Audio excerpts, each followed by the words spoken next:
तो we were doing government budget, काफी बातें मैंने आपको बताई थी out of the way as well.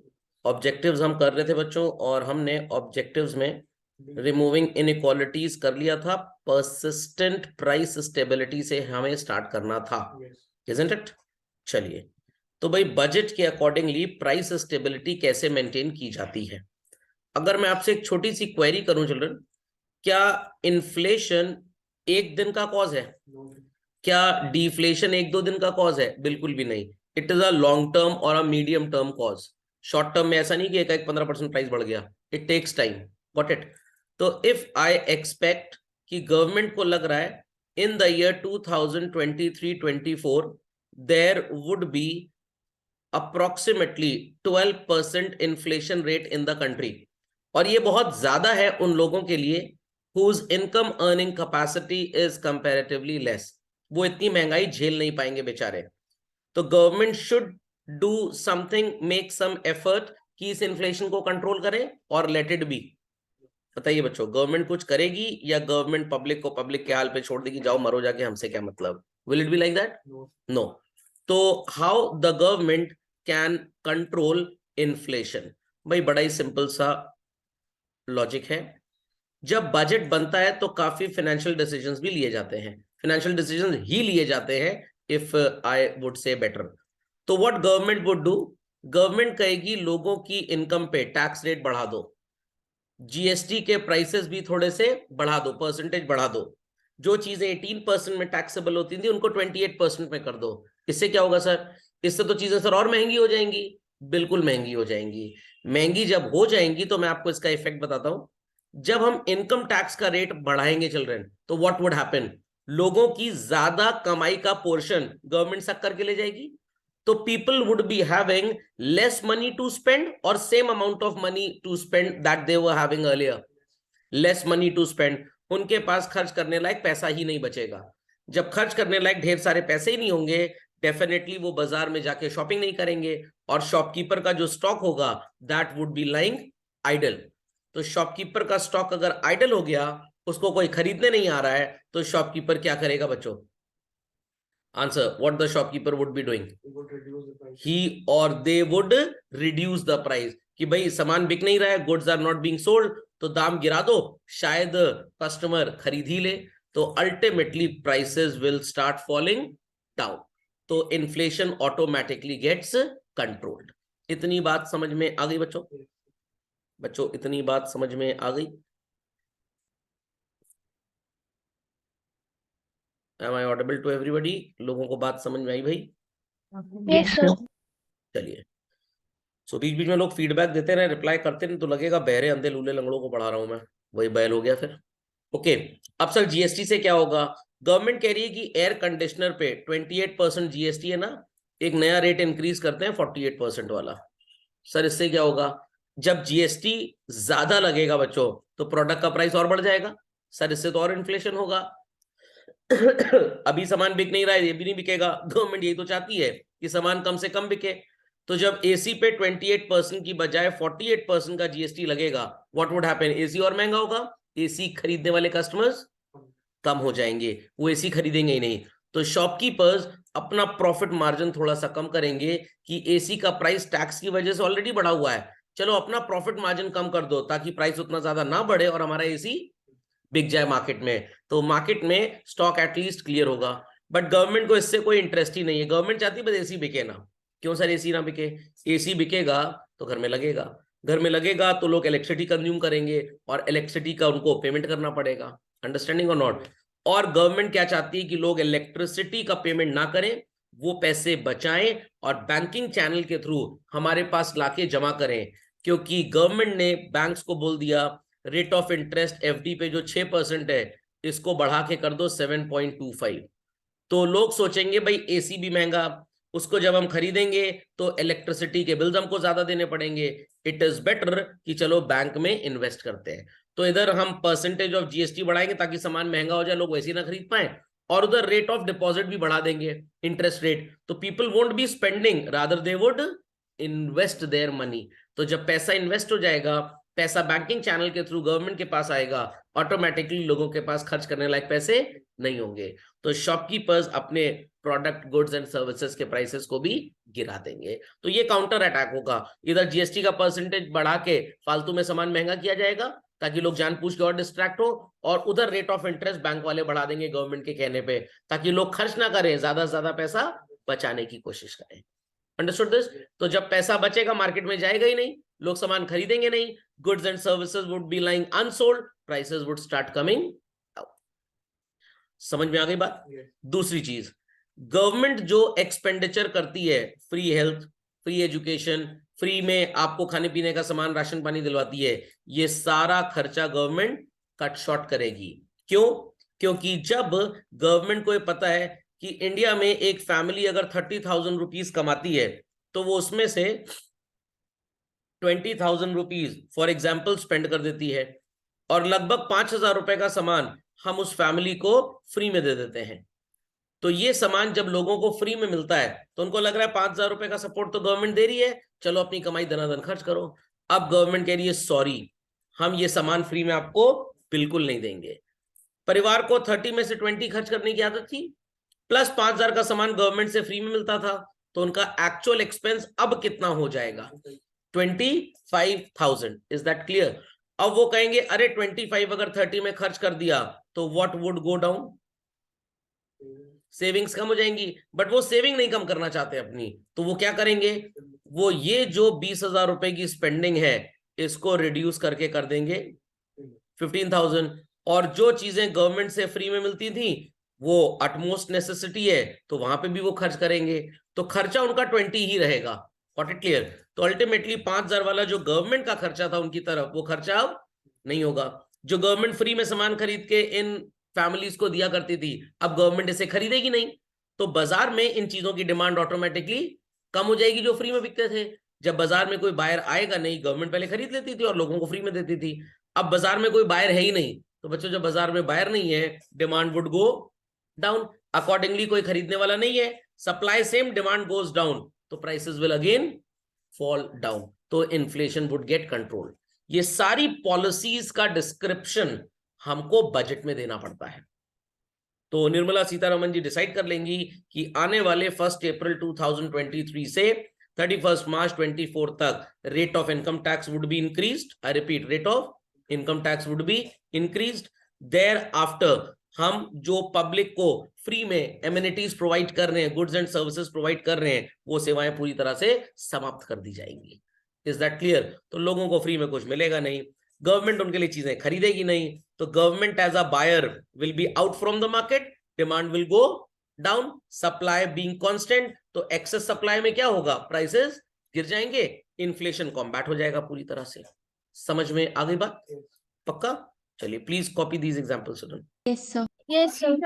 तो बजट में हम इन बातों को लिख देंगे साफ साफ कि भाई आने वाले अगले साल से जो टैक्स का हाईएस्ट स्लैब अभी 30% का था, हम उसको बढ़ा के 35 कर रहे हैं, because it has been observed कि रिच कम्युनिटी बहुत पैसा खर्च कर रही है और इसकी वजह से मार्केट में डिमांड बढ़ी हुई है, लोग महंगे में सामान बेच रहे हैं, तो इन्फ्लेशन हो रहा है। तो जब टैक्स रेट बढ़ जाएगा, your income would be taken up by the government, अपने आप आपके पैर काट दिए जाएंगे, आप बाइंग नहीं कर पाएंगे। क्रिएटिंग एम्प्लॉयमेंट अपॉर्चुनिटीज चिल्ड्रन, तो सो कॉल्ड, हम यहाँ पे एम्प्लॉयमेंट अपॉर्चुनिटीज की बात करने से पहले एक बात मैं और कर लेता हूं।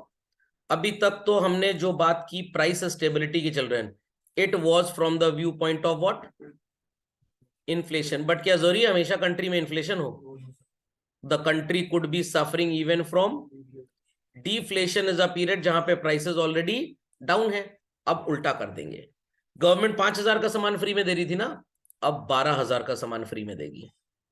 तो आपके 20 में से आपको 12,000 का सामान अगर फ्री में मिल रहा है, पहले 5 का फ्री में मिलता था, अब 12 का मिल रहा है, तो 7,000 रुपए का एक्स्ट्रा एडवांटेज मिल रहा है, तो आप अपनी 7,000 की इनकम को कहीं और खर्च कर लोगे, तो उस एवेन्यू में डिमांड बढ़ जाएगी, तो जो सामान मार्केट में भी नहीं सेल हो पा रहा है, इट वुड स्टार्ट सेलिंग, और ये जो गिरी हुई प्राइस है ये वापस से सही हो जाएगी। टैक्स रेट गवर्नमेंट बढ़ाएगी ताकि लोग कम खरीदें, अब गवर्नमेंट क्या करेगी? टैक्स रेट को कम कर देगी। जब बच्चों टैक्स कम हो जाएगा, you would be having more money to spend. I repeat, you would be having more money to spend. आप और पैसा बाजार में जाके खर्च करेंगे और गुड्स को डिमांड करेंगे जो अभी तक आप परचेज नहीं करते थे, तो ना बिकने वाला सामान बिकने लग जाएगा। समझ में आ गया? तो जिन चीजों का दाम गिरा हुआ था अगेन डिमांड बढ़ेगी तो प्राइसेस वुड गो अप। तो गवर्नमेंट प्राइस स्टेबिलिटी करने के लिए इन्फ्लेशन को भी कंट्रोल करेगी, डिफ्लेशन को भी कंट्रोल करेगी। समझिए बात को। क्रिएटिंग एम्प्लॉयमेंट अपॉर्चुनिटीज, 2014 के बाद से हमारी कंट्री में बहुत फोकस किया जा रहा है on what is called as children skill development programmes पे। ये बहुत ढेर सारे होते हैं, jewellery designing, so called apparel design, financial markets में पढ़ाई लिखाई, बैंकिंग सेक्टर, मार्केटिंग हो गया, बहुत मतलब सो कॉल्ड 100 से ज्यादा सेक्टर्स हैं जो आप बात कर सकते हैं। तो स्किल डेवलपमेंट के गवर्नमेंट ने कोर्सेज स्टार्ट किए। इनके लिए एक ऑर्गेनाइजेशन भी बनाया गया जिसका नाम रखा गया NSDC, national skill development corporation. इसकी एक मिनिस्ट्री भी बनाई गई और कुछ money from the tax collected इनको एलोकेट किया गया। मैं एक छोटा सा एग्जांपल ले रहा हूं, लेट अस से 20,000 करोड़ रुपए। क्या होगा इस 20,000 करोड़ से? This money would be spent on education and training purposes. NSDC के सेंटर्स इंडिया में हर शहर में है, आपके शहर में भी होगा। और यहाँ पे आप जो पढ़ाई करते हो, आपसे एक टोकन मनी फीस के नाम पे लिया जाता है। 3 महीने का कोर्स आपने किया, मोबाइल रिपेयरिंग का, एयर कंडीशन रिपेयरिंग का, मार्केटिंग का कोई डिप्लोमा कर लिया वगैरह वगैरह। आपको वो मनी जो आपने डिपॉजिट किया था, जब आप पास कर लोगे एग्जाम, और एग्जाम भी कोई बहुत टफ नहीं होता है, स्किल बेस्ड एग्जाम होता है, जो मनी आपने दिया था वो तो वापस मिलेगा ही मिलेगा। अपार्ट फ्रॉम दैट, नवीन योजना, शिशु योजना, इसके अकॉर्डिंगली 10,000, 50,000, 1 लाख रुपीस तक का इंटरेस्ट फ्री लोन भी मिलता है कि आप अपना छोटा सा एंटरप्राइज सेटअप कर पाए। और एक दिन 1 लाख का एंटरप्राइज, 10 लाख का एंटरप्राइज, फिर 1 करोड़ का एंटरप्राइज तो बन ही जाएगा। Got it clear? तो ये एम्प्लॉयमेंट अपॉर्चुनिटीज के लिए गवर्नमेंट को बजट में इसका मेंशन देना पड़ेगा कि फ्रॉम द टैक्स कलेक्टेड हम इतना पैसा स्किल डेवलपमेंट के लिए निकाल रहे हैं अलग से। So like this employment opportunities get created.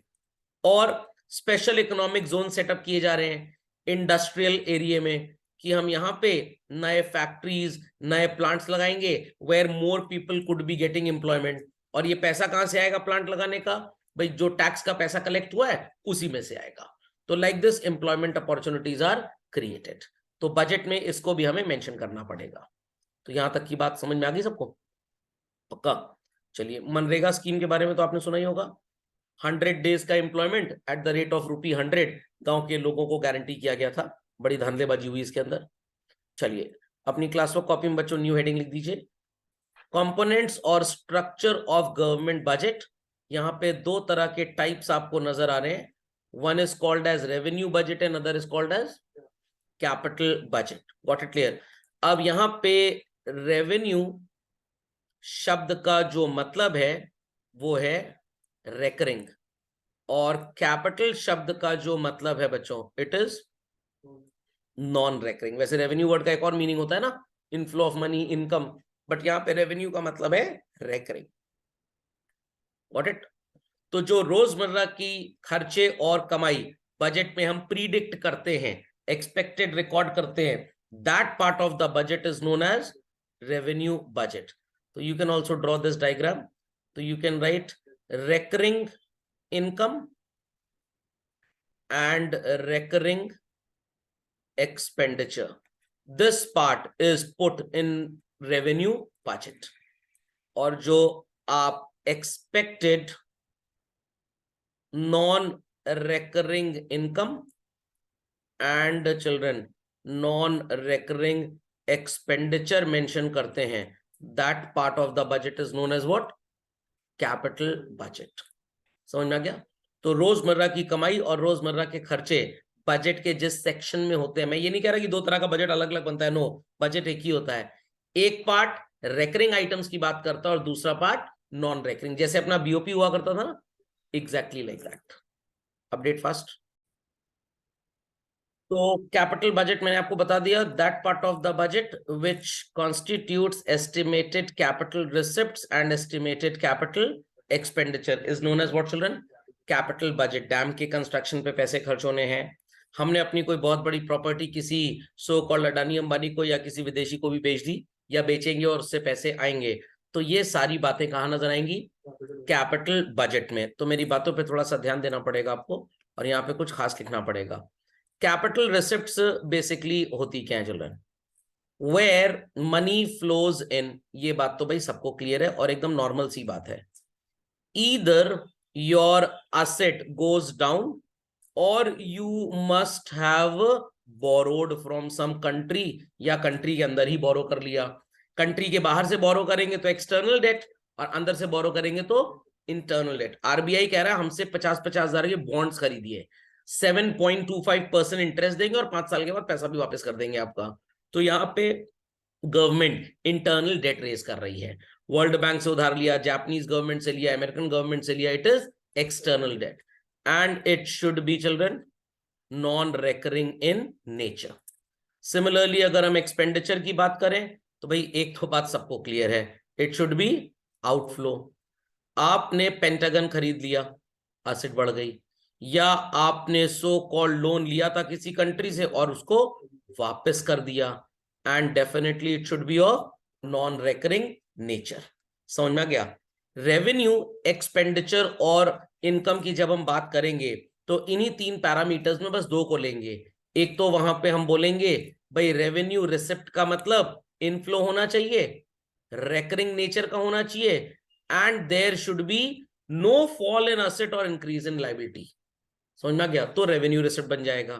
और रेवेन्यू एक्सपेंडिचर की बात करेंगे, आउटफ्लो होना चाहिए, रेकरिंग नेचर का होना चाहिए, और कोई भी असेट आपकी इंक्रीज ना हो और लायबिलिटी डिक्रीज ना हो। तो अकाउंटेंसी वाले जो स्टूडेंट्स होते हैं वो इनफ्लो लिख लेते हैं, नॉन रेकरिंग नेचर लिख लेते हैं, और उनको 0 मिल जाता है एग्जाम में, क्योंकि ये मोस्ट इंपॉर्टेंट चीज जो इकोनॉमिक्स का टेक्स्ट है ये बेचारे लिखना ही भूल जाते हैं कि असेट का गिरना और लायबिलिटी के बढ़ने से जो पैसा आया नॉन रेकरिंग पे वो कैपिटल रिसिप्ट होगा, एंड असेट के बढ़ने से और लायबिलिटी के घटने से जो गया नॉन रेकरिंग पे वो कैपिटल एक्सपेंडिचर होगा। तो please mention this part super quickly children. तो पब्लिक रेवेन्यू मेरे को बताने की जरूरत नहीं है, whatsoever money flows into the pocket of the government and it is mentioned as expected inflow in the budget is known as public revenue. It could be of revenue nature children as well as of capital nature. समझ में आ गया? Revenue मतलब पैसे का आना, तो ये दोनों चीजें क्या रिप्रेजेंट करती हैं? इनफ्लो।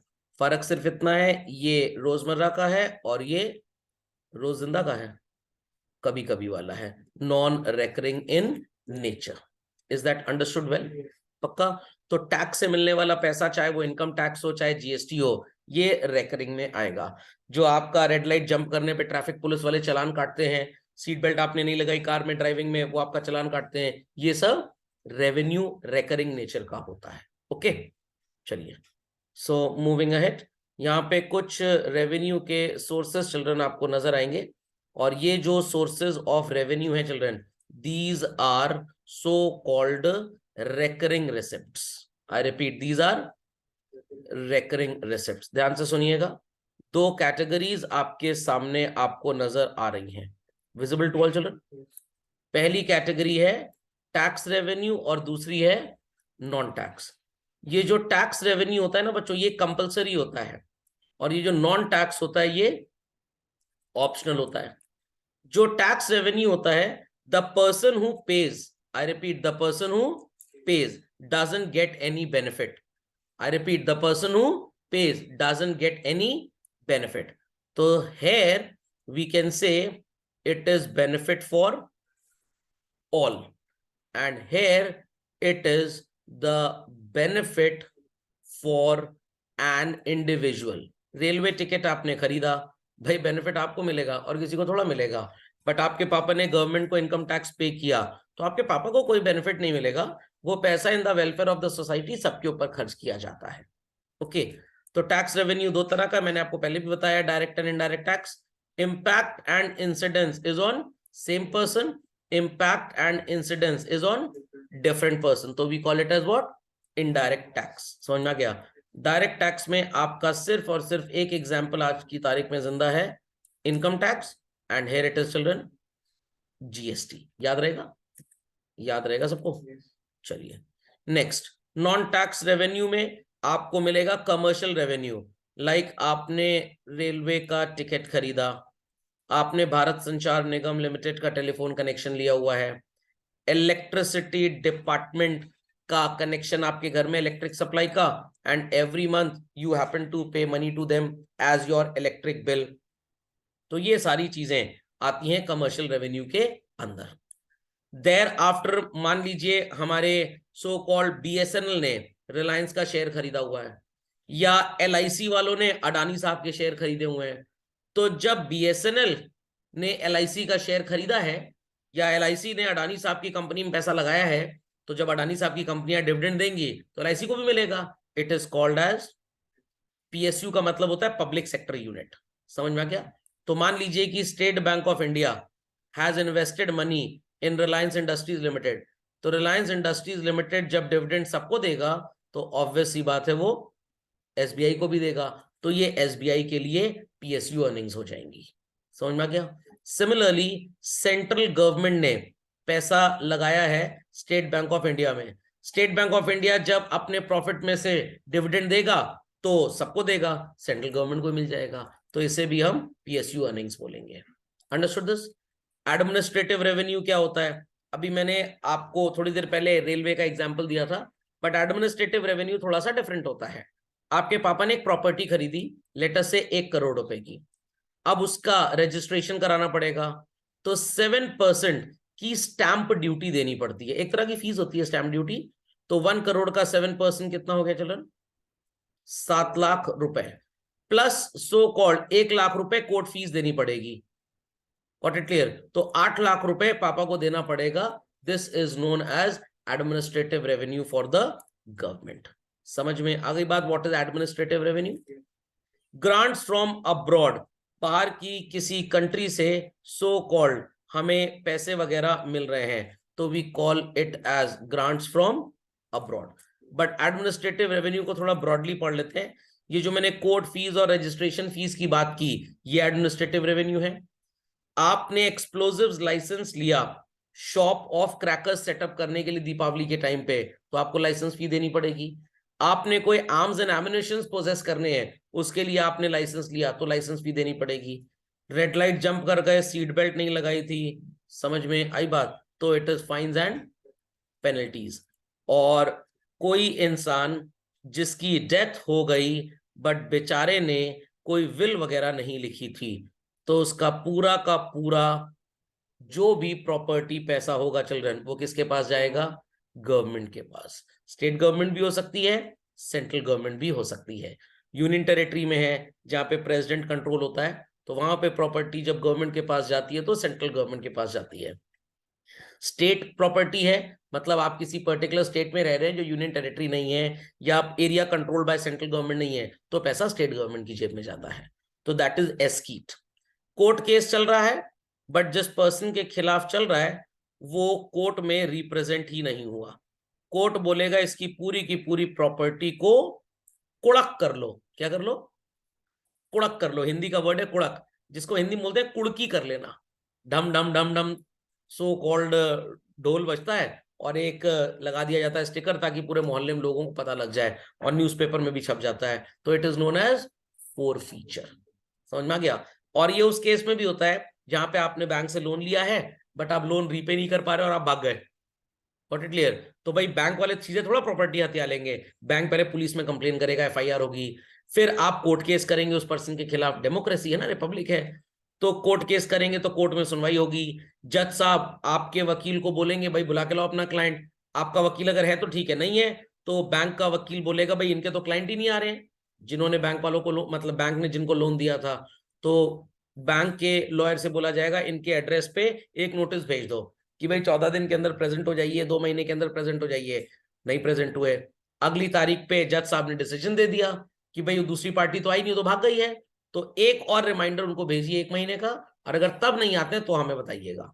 1 महीने बाद फिर कोर्ट में डेट लगी, बैंक के लॉयर ने बोला जज साहब आया ही नहीं वो आदमी।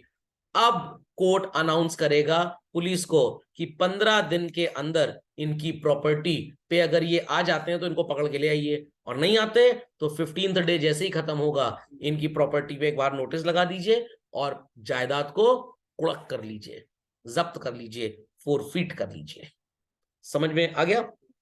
Next, grants from abroad, foreign country से कुछ चंदा वगैरह आ गया, स्पेशल असेसमेंट, ये स्पेशल टाइप ऑफ फीस होती है, हमेशा नहीं इंपोज होती, जब रिक्वायरमेंट होती है तब तो हम ये पैसे ले लेते हैं आपसे। जैसे मान लीजिए आपके मोहल्ले में स्ट्रीट लाइटिंग हो रही है, या लेटर से नए इलेक्ट्रिक पोल्स लग रहे हैं, या रोड लेइंग प्रोजेक्ट चल रहा है, तो खर्चा हुआ गवर्नमेंट का, तो अगले साल पब्लिक से government development authority municipal corporation थोड़ा सा पैसा और ले लेगी।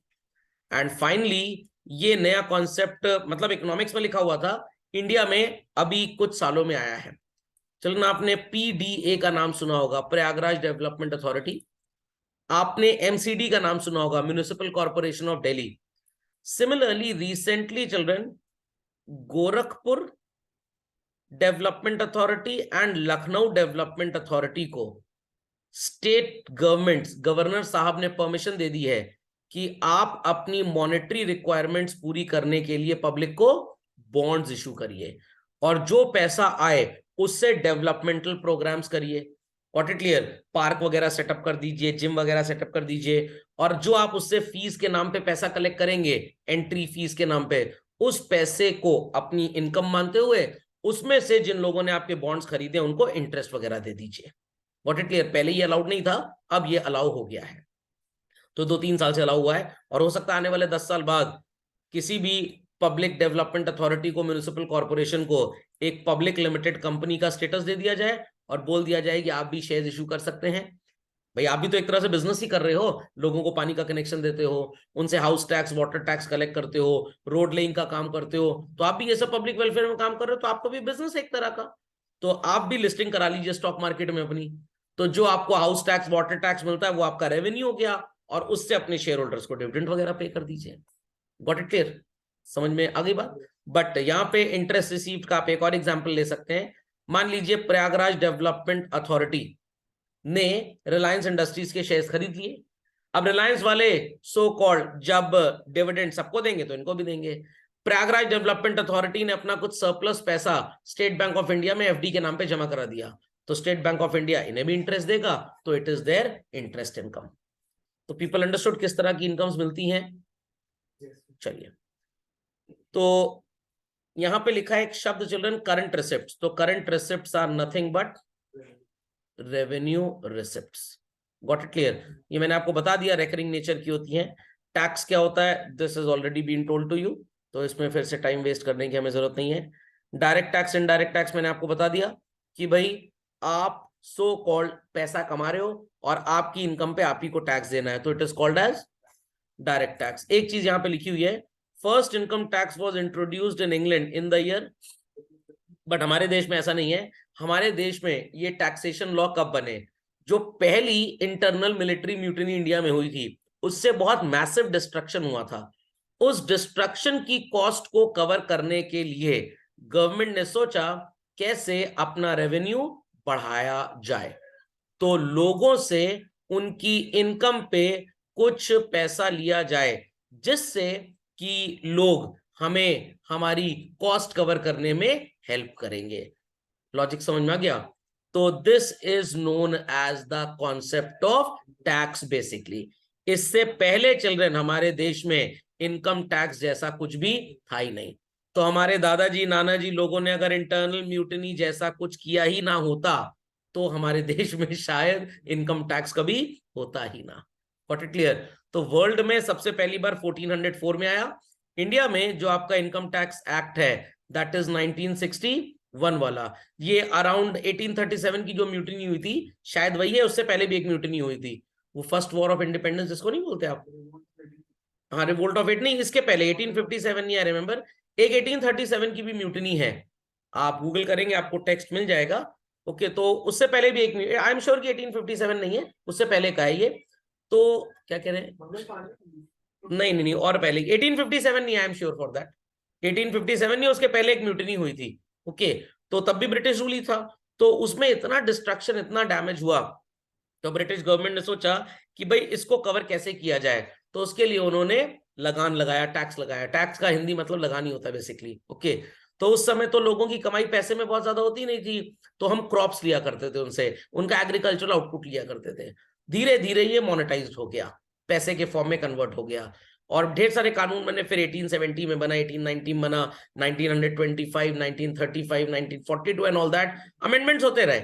और उसके बाद फाइनली 1961 में इंडिया का इनकम टैक्स एक्ट पास हुआ। Got it clear? समझ में आई बात? मैंने एक चीज शायद गलत लिख दी है, जस्ट होल्ड ऑन। चलिए, तो 1857 की म्यूटिनी नहीं थी, 1857 तो बहुत बाद में आया, मतलब बहुत पहले आया था, और उसके भी पहले की म्यूटिनी थी जिसके तहत ये टैक्स लॉ कंट्री में बना। आप इनकम टैक्स की कोई भी बुक जब ग्रेजुएशन में पढ़ोगे तो आपको मिल भी जाएगा लिखा हुआ। खैर, हमारे सिलेबस में टैक्सेशन तो नहीं है, बस हमको ये पढ़ना है व्हाट इज डायरेक्ट टैक्स। तो बस ये बात याद रखिएगा, आपको लॉन्ग आंसर लिखने में ये चीजें बड़ी हेल्प करती है, इनको हाईलाइट भी करिएगा। What it clear? कि पहला इनकम टैक्स वर्ल्ड में जो इंट्रोड्यूस हुआ इंग्लैंड में 1404 में, और इंडिया में इंटरनल म्यूटिनी की वजह से इंट्रोड्यूस हुआ था। Invisible to all. चलिए, ये देखिए यहां पे लिखा है ना, ये चीज अगर मैं हाईलाइट करूं, ये आपको नजर आएगा। In modern India, income tax was introduced by Sir James Wilson in 1860.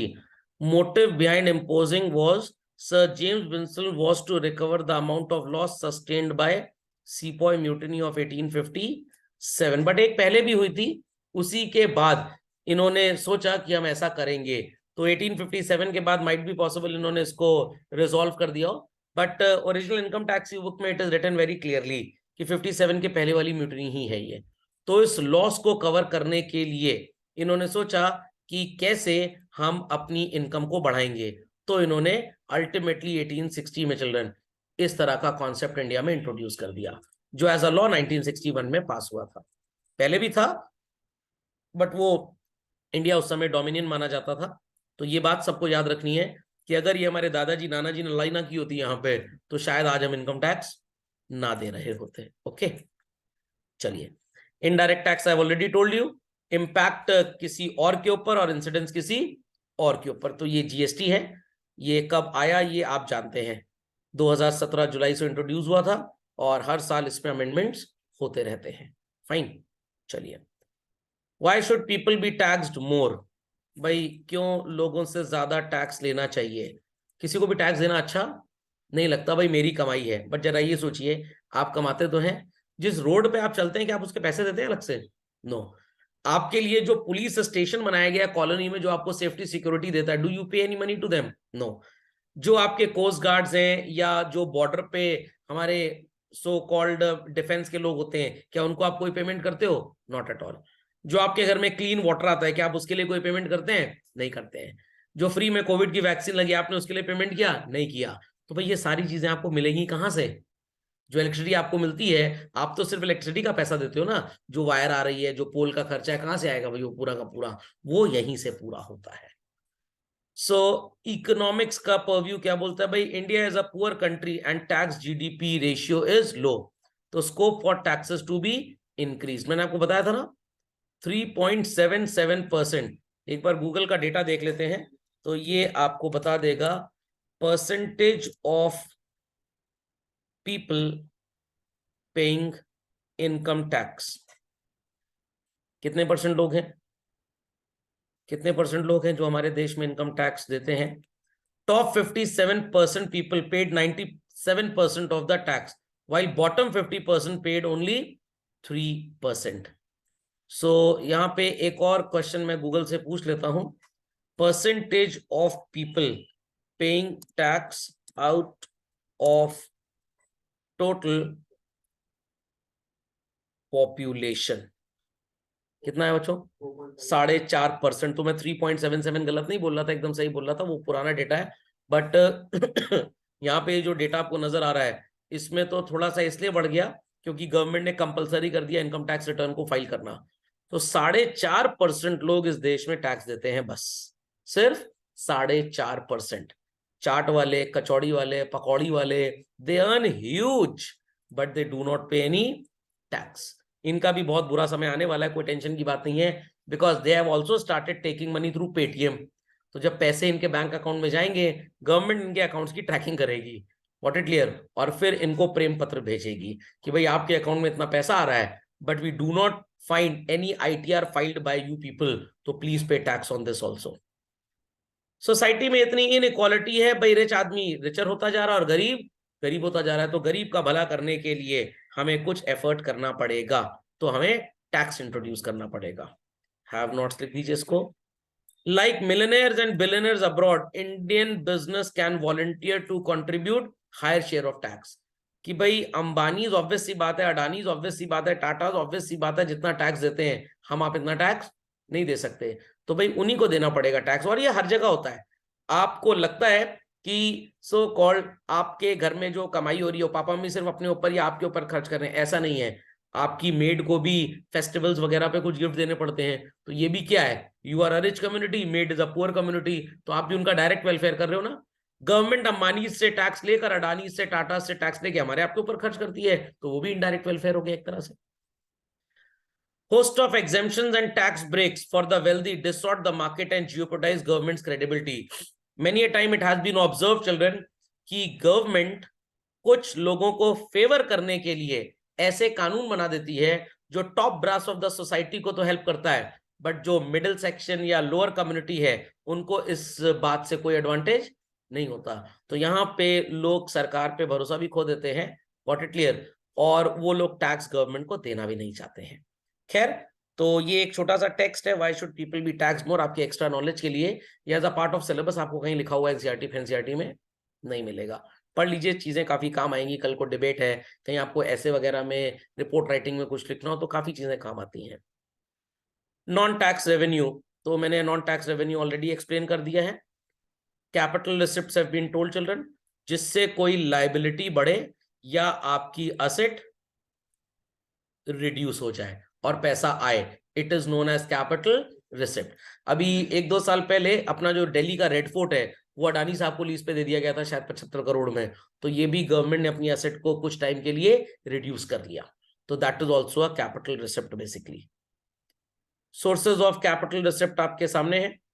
हमने लोन दिया था, वापस आ गया, नया लोन कहीं से बोरो कर लिया, कंट्री के अंदर से बोरो किया, तो we call it as internal debt, और बाहर से बोरो किया तो we call it as external debt. जो पैसा आपके पापा मम्मी बैंक में फिक्स डिपॉजिट करते हैं वो भी गवर्नमेंट के पास जाता है। जो नेशनल सेविंग सर्टिफिकेट्स होते हैं, जो पब्लिक प्रोविडेंट फंड होता है, जो सुकन्या समृद्धि योजना का पैसा होता है, ये भी गवर्नमेंट के पास जाता है।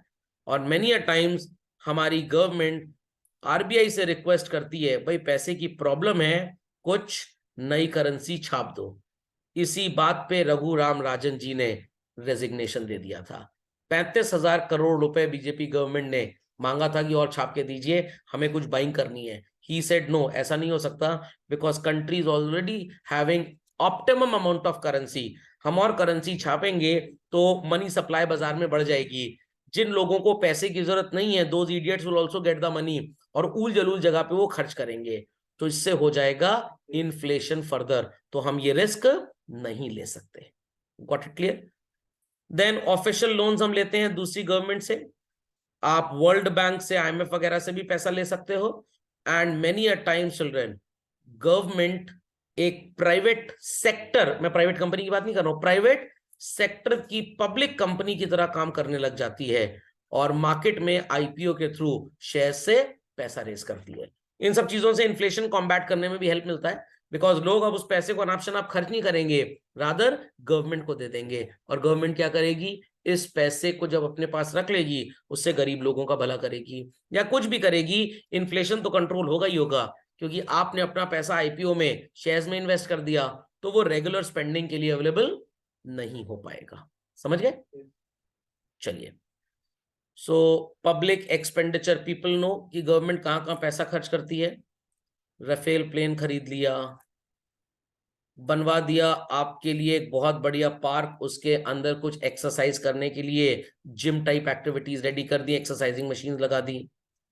देयर आफ्टर हमने बिजनेसमैन को कुछ टैक्स में बेनिफिट दे दिया, कुछ so called lower brass of the society community को फ्री मेडिसिन वगैरह दे दी, ये सोशल एक्सपेंडिचर में आ जाएगा। देयर आफ्टर जो रोजमर्रा का खर्चा है उसे रेवेन्यू, और जो कभी खुशी कभी गम वाला है वो कैपिटल। फैक्ट्रीज वगैरह सेटअप कर ली, डेवलपमेंटल एक्सपेंडिचर, पैसे खर्च किए गरीबों को हर महीने राशन पानी फ्री में देने में, या पब्लिक डिस्ट्रीब्यूशन सिस्टम, गल्ले की दुकान जो राशन की दुकान होती है उससे we are giving them rice and wheat at very very very very subsidised and cheaper rates, that is non developmental और even consumption expenditure. So understood what type of expenditures we have children. अब इसको मैं दो categories में define कर सकता हूं. दो कैटेगरीज कुछ ऐसी हो सकती हैं. ये category A and this is category B children. Category B जो है you can call it as based on frequency of payment, और कैटेगरी ए जो होगी टाइप्स ऑफ पेमेंट. तो टाइप्स ऑफ पेमेंट में defence, civil, economic, social, developmental, non development आएगा. Frequency में revenue और कैपिटल आएगा. एक ध्यान से मेरी बात सुनिएगा. राफेल प्लेन्स जैसी चीज क्या हर साल खरीदेंगे? नो, 20-25 साल में कभी एक बार ऐसा सौदा किया जाता है. तो ये आपका डिफेंस एक्सपेंडिचर है क्योंकि डिफेंस के लिए है, और क्योंकि ये कभी कभी किया जाएगा तो ये कैपिटल एक्सपेंडिचर है. बात समझ में आ गई? अब मैं ऐसा भी बोल सकता हूं कि कैपिटल एक्सपेंडिचर की कैटेगरी में क्या क्या आएगा. I am marking it with blue children. Capital expenditure की कैटेगरी में डेवलपमेंट आ जाएगा. डिफेंस में दो तरह के एक्सपेंडिचर होंगे, जो सैलरीज वगैरह देते हैं हम आर्मी मैन की वो, और जो हम arms and ammunitions military warfare खरीदते हैं वो. तो वॉरफेयर वाला जो खर्चा है वो जाएगा कैपिटल की कैटेगरी में. समझ में आ गई बात? सिमिलरली सिविल एक्सपेंडिचर, डैम्स वगैरह का कंस्ट्रक्शन जो होगा वो कैपिटल में चला जाएगा. बट रोजमर्रा के जीवन में जो जज साहब की सैलरी है, पुलिस ऑफिसर की सैलरी है, गवर्नमेंट डॉक्टर्स की सैलरी है, ये सारी चीजें किस में चली जाएंगी? सिविल में. सॉरी, हाँ, सिविल एक्सपेंडिचर और रेवेन्यू में चला जाएगा बेसिकली. तो आई कैनॉट से कि आपका डिफेंस एक्सपेंडिचर कैपिटल है कि रेवेन्यू है, आपका so called economic expenditure capital है कि रेवेन्यू है. बिजली का खंभा लगाया, कैपिटल एक्सपेंडिचर, बट उस पर ट्यूबलाइट हर 2-3 महीने में फ्यूज होती है, चेंज करनी पड़ती है, तो इट इज रेवेन्यू. तो ये सारे एक्सपेंडिचर जो A1, A2, A3, A4, A5 हैं, ये कैपिटल नेचर के भी हो सकते हैं as well as revenue nature के भी हो सकते हैं. तो इनमें आप कोई सेग्रीगेशन नहीं कर सकते. Understanding children? पक्का? चलिए. तो revenue already I have told you, पैसा खर्च होगा, आउटफ्लो होगा, but there would be no asset created nor any liability reduced. But capital expenditure में it is very very very necessary कि हमारी asset so called children increase हो या हमारी liability decrease हो. outflow तो होगा ही होगा, but asset का बढ़ना और liability का घटना बहुत जरूरी है. तो ये बातें याद रखनी है लोगों को. ओके, चलिए. तो basis of revenue meaning आपको पता है, neither creates any asset nor reduces any liability. इससे asset create होगी, liability घटेगी. ये recurring होता है और ये non recurring होता है. सुनाई पड़ गई बात? सैलरी, पेंशन, इंटरेस्ट वगैरह जो भारत सरकार, स्टेट गवर्नमेंट हमें देती है वो रेवेन्यू में जाएगा. और जो उन्होंने लोन लिया था किसी से वापस कर दिया, उन्होंने 2 नए डैम्स बनवा दिए, 3 नए फ्लाईओवर्स बन गए, 5 मोहल्लों में नए इलेक्ट्रिसिटी कनेक्शन आ गए, खंबे लग गए, घर घर मीटर सप्लाई हो रहा है, तो ये वन टाइम एक्टिविटी है. It is capital expenditure. याद रहेंगी बातें? पक्का? चलिए. हम बात कर रहे थे, जब हमने इंटरनेशनल ट्रेड पढ़ा था, मैंने बोला था वहां पे भी डेफिसिट आता है, but that is not the part of the syllabus. Part of the syllabus ये है चिल्ड्रन, 3 तरह का डेफिसिट होता है.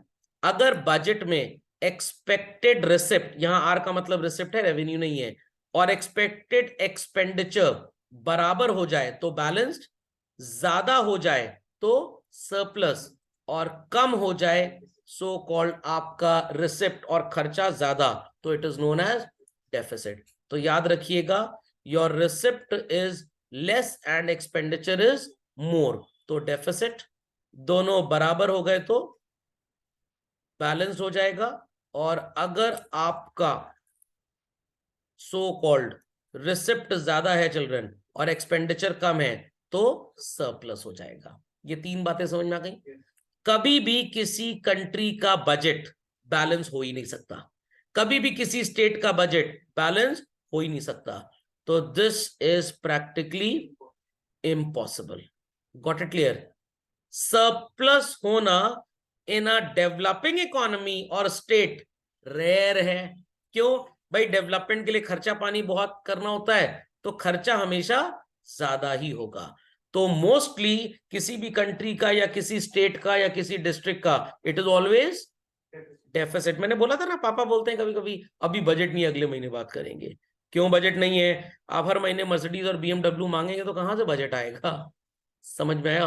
और सर अडानी अंबानी वो भी यही बोलते हैं अपने बच्चों को। अभी अनंत अंबानी का फोन आया था, मैंने क्या हुआ शादी में, वो तो आऊंगा ही आऊंगा, परेशानी की बात नहीं। कह रहा नहीं, मैं अपने पापा से कह रहा हूँ कि मेरे को एक प्राइवेट राफेल जेट लेके दें। कह रहे हैं रुक जाओ, अभी थोड़ी कड़की चल रही है, शेयर वेयर भाव गिरा हुआ है अडानी साहब की वजह से, कुछ दिन बाद ले देंगे। उनके एंड में भी प्रॉब्लम है चल रहा। समझ में आ गया? आपके एंड में भी प्रॉब्लम है। क्यों? क्योंकि हमारी ख्वाहिशें हमेशा हमारी कमाई से ज्यादा ही होती है। कभी आप अपने पापा को नहीं बोलेंगे आज ऑफिस से आते समय 50 रुपए का आम पापड़ और चूरन लेते आइएगा, कभी नहीं। आप यही बोलेंगे मेरी एक्टिवा पुरानी हो गई, 3 दिन से लगातार वही चला रहा हूं, आज नई खरीद के दीजिए। आईफोन अब 14 आ गया, मेरे को 25 चाहिए। पापा कह रहे हैं अभी लॉन्च नहीं हुआ, कोई बात नहीं, एक 11 और खरीद दीजिए, मैं 14 उसमें ऐड कर लूंगा, 25 बन जाएगा। फेविक्विक लगा के दोनों को चिपका दूंगा मैं। ओके, तो ये बात समझ में आ गई, क्या रेयर होगा, क्या मोस्टली और क्या इम्पॉसिबल है। चलिए, तो ये जो डेफिसिट होते हैं बच्चों ना, ये बेसिकली 3 तरह के होते हैं। 3 में से एक बड़ा आसान है, 2 में बच्चे कंफ्यूज होते हैं। रेवेन्यू डेफिसिट है, फिस्कल डेफिसिट है एंड प्राइमरी डेफिसिट है। तो आगे चला जाए अगर आपकी परमिशन हो तो। चलिए, तो बजट में जब आप सिर्फ रोजमर्रा के आने वाले खर्चे जो शो करते हैं और कमाई जो शो करते हैं उनका डिफरेंस निकाल लीजिए। Where your receipt is less and expenditure is more, what you happen to get children? Revenue deficit. सुनाई पड़ गई बात? पक्का? तो अभी मैं आपको इसमें कुछ दिखा भी रहा हूं। चलिए, ये स्टेटमेंट आपको नजर आ रही है, where revenue receipt capital receipt revenue deficit sorry revenue expenditure capital expenditure is written। Please इसको कॉपी कर लीजिए जरा, और यहां पे मैं 2 बाइफर्केशंस आपको दे रहा हूं। कैपिटल रिसिप्ट में आपने लोन भी लिया है और अदर रिसिप्ट्स भी हैं, ये मैं थोड़ा सा अलग कर रहा हूं। 47949 का लोन मान लेते हैं और 1 लाख की अदर रिसिप्ट्स मान लेते हैं। रेवेन्यू एक्सपेंडिचर में इंटरेस्ट पेमेंट को हम अलग करेंगे और अदर पेमेंट्स को हम अलग करेंगे। 8119 का इंटरेस्ट पेमेंट मान लेते हैं और 6.5 लाख करोड़ का अदर पेमेंट मान लेते हैं। इतना करिए फास्ट। यहां तक किसी को कोई प्रॉब्लम बच्चों? इन्हीं कैलकुलेशन से वील अंडरस्टैंड कैसे हम अलग अलग तरीके की डेफिसिट कैलकुलेट करेंगे। Ready everybody? चलो, तो सबसे पहले रेवेन्यू डेफिसिट का फॉर्मूला लिख दीजिए।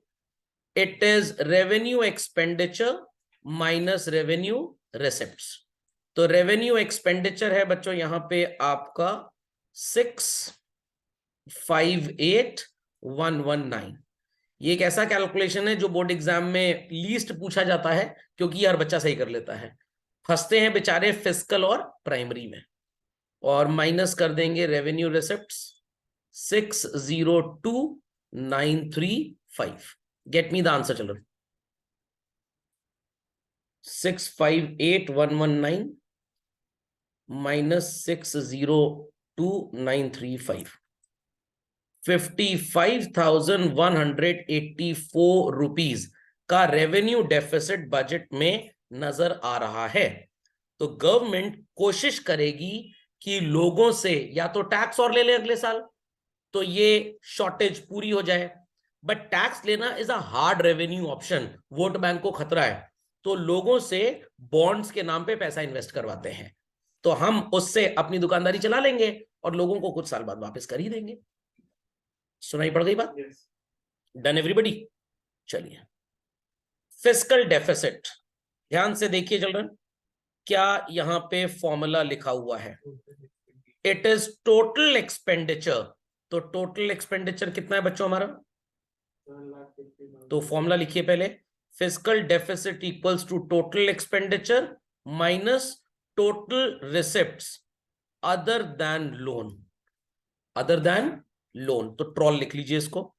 टोटल एक्सपेंडिचर है 750,884। लोन की बोरोइंग अगर आप छोड़ देते हैं बच्चों तो आपके पास ये आएगा, it was total expenditure minus total receipt. क्या कह रहे हैं? नहीं, वो जीरो आएगा नहीं, एकदम ठीक बोल रहे हैं, बट टोटल रिसिप्ट कितनी है चिल्ड्रन? 750। बट इसमें आपको लोन हटाना है ना, लोन की रिसिप्ट आपको हटानी है ना। मैंने देखिए ट्रोल लिखा है ना, टोटल रिसिप्ट माइनस लोन छोड़ के, मतलब अदर देन लोन है। आप टोटल रिसिप्ट में लोन को उड़ा दीजिए, तो अदर रिसिप्ट आपकी कितनी हो गई? 1 लाख। इसीलिए तो मैंने यहाँ पे इन दोनों को अलग अलग करवा दिया था। ऊपर नजर आ रहा है कि नहीं सबको? कहाँ पे? टोटल रिसिप्ट्स का मतलब क्या है? रेवेन्यू और कैपिटल दोनों, बट कैपिटल में लोन रिसिप्ट्स ऐड नहीं होनी है। तो अगर हमने अपने 2-4 सुलभ कॉम्प्लेक्स बेच दिए अमेरिकन गवर्नमेंट को, आपने खरीद लिया लेटेस्ट से पूरा का पूरा इंडियन रेलवेज, ये सारी रिसिप्ट जो गवर्नमेंट को हुई हैं ये सब हम लेंगे यहाँ पे। जो लोन मैंने गवर्नमेंट को दिया है 47,949 करोड़ का, गवर्नमेंट बस वो इसको नहीं लेगी इसमें।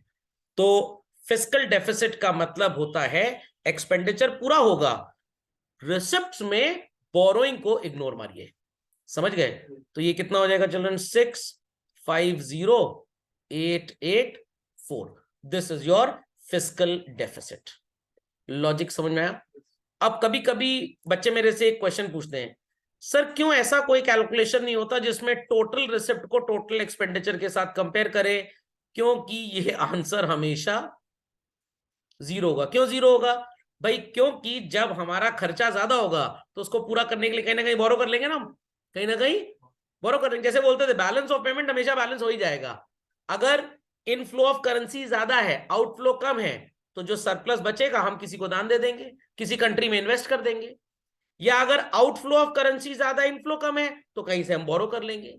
अंडरस्टैंडिंग और नॉट? तो हमेशा चाहे बजट हो, चाहे कोई भी ऐसा स्टेटमेंट हो, जो लोग अकाउंटेंसी के स्टूडेंट्स हैं वो एक बात जानते हैं, आप कोई भी लेजर अकाउंट बनाइए, दुनिया जहान का कोई लेजर अकाउंट, टोटल तो दोनों साइड सेम आता है ना।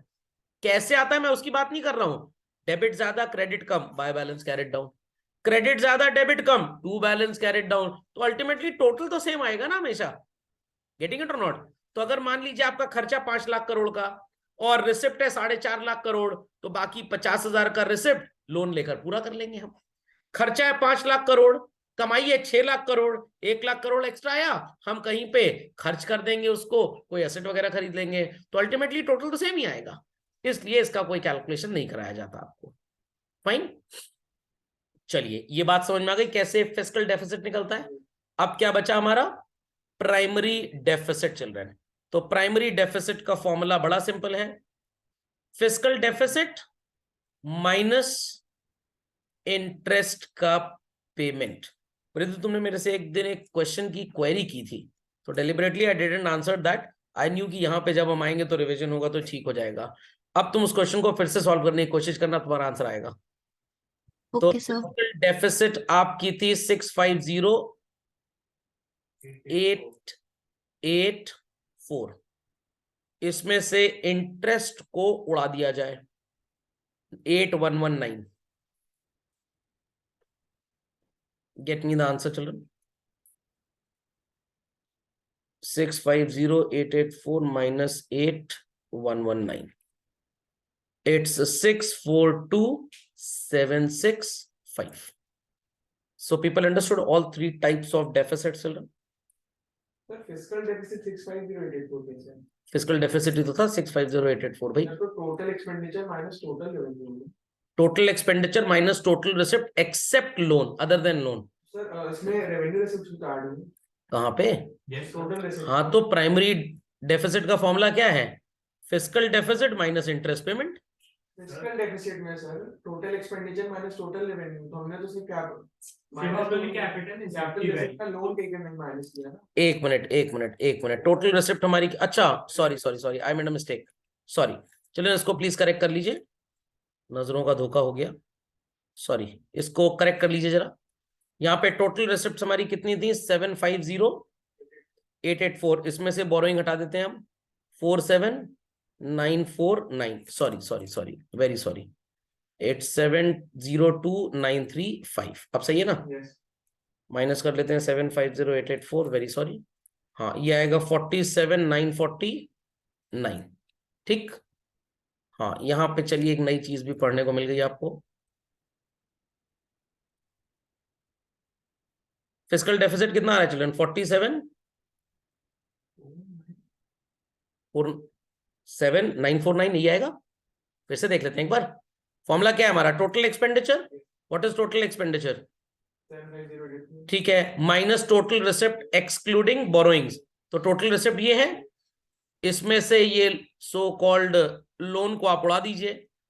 तो 750,884 के टोटल रिसिप्ट हैं, इसमें से लोन हम माइनस कर देते हैं। लोन, क्योंकि लिखा है टोटल रिसिप्ट एक्सेप्ट लोन, तो टोटल रिसिप्ट है 750,884। लोन उड़ा दीजिए 47,949, कितना आएगा? 702,935। तो अब आप 750,884 में से 702,935 उड़ाएंगे तो आंसर क्या आएगा आपका? 47,949। क्या है ये 47,949? Fiscal deficit. एंड एक और चीज है, ये एक और चीज है। तो ये चीज भी मैंने आपको बताई थी ना कि फिस्कल डेफिसिट हमेशा आपकी बोरोइंग के बराबर होता है। समझ में आ गया? तो फिस्कल डेफिसिट 47,949 और इंटरेस्ट कितना है? 8,119। तो इट इज 47,949 में से 8,119 माइनस कर दीजिए, 9,830। तो can I say that fiscal deficit is always equal to loan borrowed? ये बात आपने पढ़ी भी हुई है, तो प्लीज इस मैक्सिम को नोट कर लीजिए। फिस्कल डेफिसिट हमेशा आपकी बोरोइंग को सो कॉल्ड इक्वेट करेगा। समझ में आ गई बात? समझ में आ गई बात? प्राइमरी डेफिसिट आपका जीरो कब हो सकता है चिल्ड्रन? मैं फॉर्मूला लिख रहा हूं और आप मेरे को जवाब दे देंगे। It is fiscal deficit minus interest payment. तब आपका आंसर जीरो हो सकता है। Fiscal deficit equals to interest. Yes, when fiscal deficit equals to interest paid. तो अगर हम उतना ही लोन लें जितने में इंटरेस्ट पेमेंट हो जाए, फालतू बोरो ना करें, तो हमारा प्राइमरी डेफिसिट जीरो रहेगा। सुनाई पड़ गई बात? चलो, सुनाई पड़ गई बात? चलिए, any doubts? Many doubts? Clearly understood this? तो प्राइमरी डेफिसिट का मतलब यही है, government has to borrow fresh loans only for what purpose children? To meet interest payments. समझ में आ गई बात? चलिए, so that's all in this chapter children. ये शॉर्ट नोट्स वगैरह तो आपके पास होंगे, वही चीजें हैं, कुछ खास नया नहीं है। क्वेश्चन आंसर फॉर्मेट में लिखा हुआ है ताकि आपको कोई समस्या ना आ जाए। Is that clear? यहाँ पे देखिए, लोन आपको कहीं बोरोड नजर आ रहा है? 3,300 नहीं, अलग से है वो। चलिए खैर, तो people understood this children? Disinvestment capital receipts में डिसइन्वेस्टमेंट का मतलब क्या होता है पहले तो ये जानिए। दो शब्द हैं बच्चों, प्राइवेटाइजेशन एंड डिसइन्वेस्टमेंट। कभी कभी ये साथ में यूज किए जाते हैं। अगर LIC गवर्नमेंट ऑफ इंडिया की अंडरटेकिंग है और उन्होंने बोला 4% इसके शेयर्स हम पब्लिक को बेचने वाले हैं, मतलब अगर गवर्नमेंट ने 15,000 करोड़ रुपए LIC में इन्वेस्ट किया हुआ है, अब 600 करोड़ के शेयर ये किसे सेल करने वाले हैं? पब्लिक को। और ये कह रहे हैं भाई हमारी हिस्सेदारी अब सिर्फ 96% रहेगी, 4% पब्लिक भी मालिक बन जाएगी। तो हमने अपना पैसा खींच लिया, आपका लगवा दिया। इट इज डिसइन्वेस्टमेंट, क्योंकि गवर्नमेंट हैंड से ये नॉन गवर्नमेंट हैंड्स में जा रही है, प्राइवेटाइज। अगर इंडियन रेलवेज के साथ ये काम किया जाए, बट यहां पे इंडियन रेलवेज का शेयर किसको बेच दिया गया? LIC को। तो बच्चों ये डिसइन्वेस्टमेंट होगा, बट वेरी सॉरी टू से ये प्राइवेटाइजेशन नहीं होगा, क्योंकि एक गवर्नमेंट बॉडी दूसरी गवर्नमेंट बॉडी को टेक ओवर कर रही है। समझ में आ गई बात? तो ये अगेन नॉन रेकरिंग एक्टिविटी है, रोजमर्रा के काम में तो होगी नहीं, तो क्या होगा भाई? Simple as that. उसका नेचर समझ जाइए, उसका नेचर समझ जाइए। जो चीज भी टेस्ट में बहुत खराब लगती है, जैसे बादाम, उसमें ताकत बहुत होती है, अखरोट ताकत बहुत होती है, और जो टेस्ट में बहुत अच्छा लगता है, काजू, पिस्ता, इसमें कोई ताकत नहीं होती, सिर्फ कोलेस्ट्रॉल बढ़ाएगा, 13 दिन बाद घर में पार्टी होगी।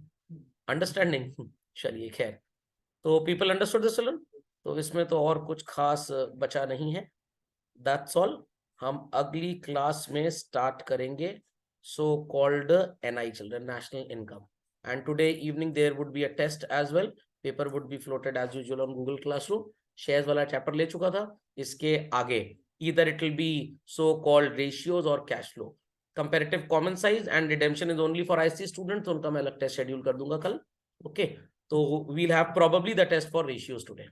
Fine, चलिए, कोई क्वेरी किसी की, डू आस्क।